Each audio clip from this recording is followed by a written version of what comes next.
अखन अपने सब सुन रहल छी गायक नंद बिहारी के आवाज में presented by Shivani recording studio. DJ Umesh Sukhipur बाजार।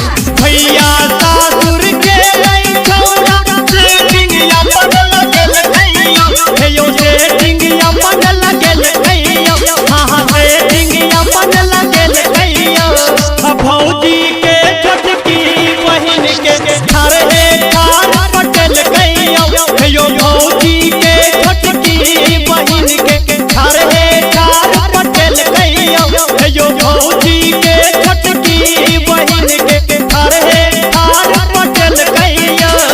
Music by DJ Umesh Sukhipur बाजार।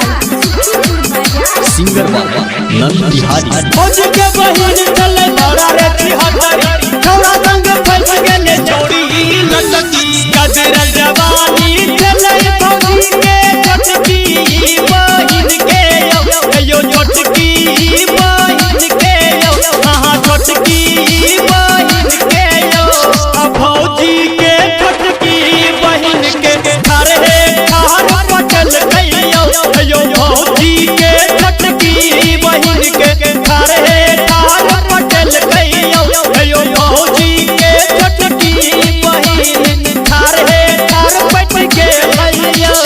Music by DJ Umesh Sukhipur बाजार। सिंगर बाबा नंद बिहारी। हेयो छोरी ठले तो बड़ा रे छिहत्तरी छौरा संग फंस गेले कोनाई छिहत्तरी मौका देख के चौका मारल पे भैया के ससुरारी में हेयो भैया के ससुरारी में छौरा भैया के ससुरारी में छोरियो छेले मस्त छिहत्तरी घर हे घर पट के लइयो भौजी के छोटकी बहिन कोना घर हे घर पट के लइयो भौजी के छोटकी बहिन के घर हे घर पटल गइयो। Music by DJ Umesh Sukhipur बाजार। सिंगर बाबा नंद बिहारी। अयो भौजी के बहिन